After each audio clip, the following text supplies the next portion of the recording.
First, use the test module to connect the receiving card. Use the test button to test the three primary colors of red, green, and blue. Find the damaged lamps and replace them.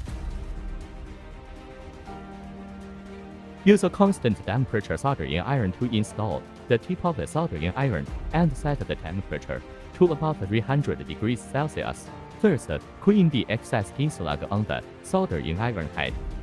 Put the soldering iron on the side of the lamp pin.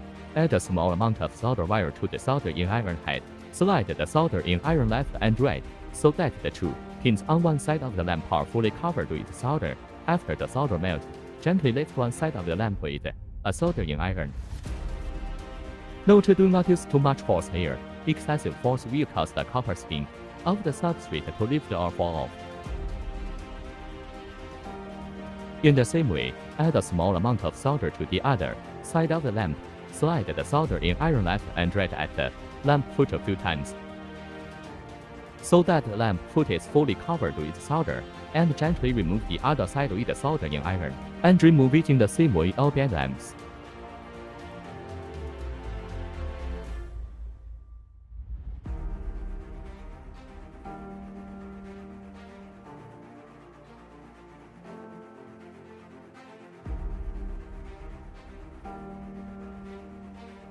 Now, we need to deal with the residual tin slag on the substrate. After adding a small amount of tin wire to the soldering iron, drag it back and forth on the pad a few times so that the residual solder sticks to the soldering iron tip. The solder absorbed on the head is cleaned up again.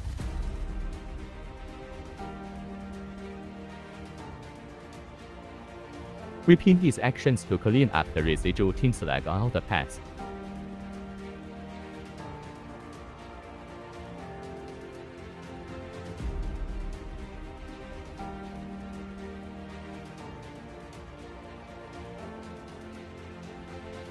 We now install the new LED lamps.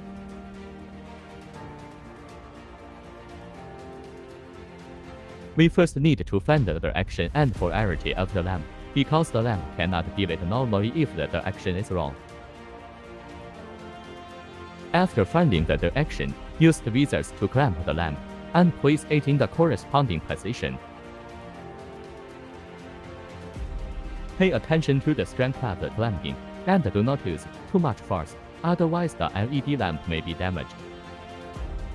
Then use the soldering iron to solder one side of the lamp to the substrate. It should be noted here that the welding time should be controlled within a second as much as possible.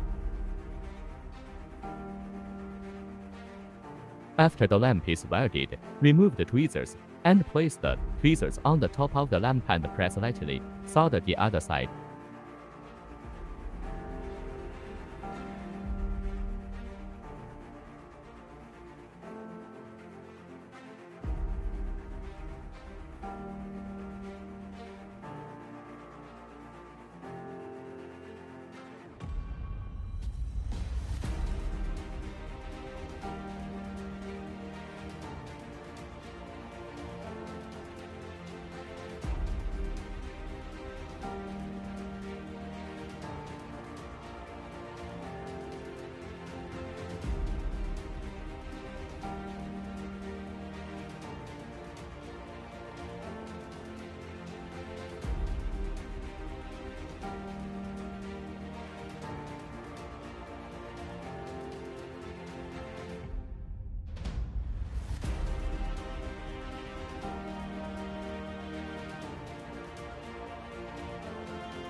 After welding the lamps, we test whether the three primary colors are displayed normally, and finally, install the mask, tighten the screws, and complete the repair.